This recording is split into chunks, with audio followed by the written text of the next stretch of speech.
Allahın bağışlamadığı günah biri var ölümdən əvvəl, biri də var öləndən sonra. Öləndən sonra Allahın bağışlamadığı günah şirkdir və böyük küfürdür. Allah Teala deyir ki: "İnnallaha la yaghfiru en yushraka bihi ve yaghfiru ma dun zalika limen yasha." Həqiqətən Allah ona şərik qoşulmasını bağışlamaz və bundan aşağı günahları dilədiyinə bağışlayar. Beləcə də İsa əleyhissalam deyir ki: "İnnehu men yushrik billahi faqad harramallahu aleyhi'l cennete ve ma'vahu'n nar ve ma liz-zalimin min ansar." Həqiqətən kim Allaha şərik qoşarsa, Allah ona cənnəti haram eləyib. Deyə bilərsən ki, cənnət haramdır, yaxşı. Cənnətə girməyəcək, lakin cəhənnəmdə də girməyəcək. Cənnətlə cəhənnəmin arasında yox. Allah Teala deyir ki: "Və ma'vahu'n nar" və onun gedəcəyi yer nədir? Cəhənnəmdir. "Və ma liz-zalimin min ansar" və zalimlərin köməkçisi olmaz. Beləcə də böyük küfrü Allah Teala bağışlamır. Allah Teala "İnnellezine keferu min ehlil kitab vel müşrikine fi nari cehenneme halidine fiha." Kitab əhlindən olan kafirlər və müşriklər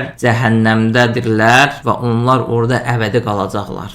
Allah Teala böyük şirk və böyük küfrü heç vaxt bağışlamır. Əgər insan şirkin və küfrün üzərində ölərsə, öləndən sonra bunu heç kəsə bağışlamır. Amma bundan başqa günahları, şirk və küfrdən savayı olan günahları dilədiyinə bağışlayar. Allahın istəyi altındadır. Bağışlamasa belə, böyük günah sahibləri cəhənnəmdə əbədi qalmayacaq. Həmin günahlarına görə cəza çəkəcəklər və sonra yenə gedəcəkləri yer nədir? Cənnətdir. Amma ölməmişdən qabaq insan tövbə eləyərsə, elə bir günah yoxdur ki, Allah onu bağışlamasın.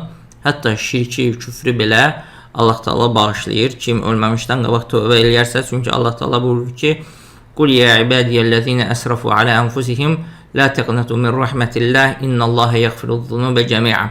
Deyir ki, ey özlərinə zülm edən qullarım, Allahın rəhmətindən ümidinizi üzməyin.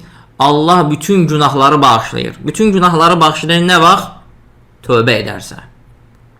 Ölməmişdən qabaq tövbə edərsə, Allah bütün günahları bağışlayır. Böyük şirk, böyük küfr hamısı daxildir. Səmimi tövbə edərsə bağışlayır. Necə ki, Peyğəmbər sallallahu aleyhi ve sellem buyurur ki, İslam özündən qabaqda bütün günahlara nədir? Silir, aparır. Şirk, küfür olsa belə. Lakin öldükdən sonra Allah Teala nə eləmir? Bağışlamadığı günah varmı? Var, o da nədir? Şirkdir. Və bu da nədir? Bu da o deməkdir ki, biz qorxmalıyıq, bir tərəfdən qorxmalıyıq, şirkdən qorxmalıyıq, onu öyrənməliyik, tövhidi öyrənməliyik ki, ona əməl eləyək və şirki öyrənməliyik ki, ondan çəkinək. Və bir də sevinməliyik ki, Allaha şükür etməliyik ki, əlhəmdülillah, Allah Əzzə və Cəllə bizə hidayət edib, tövhidə yönəldib və şirkdən qoruyub.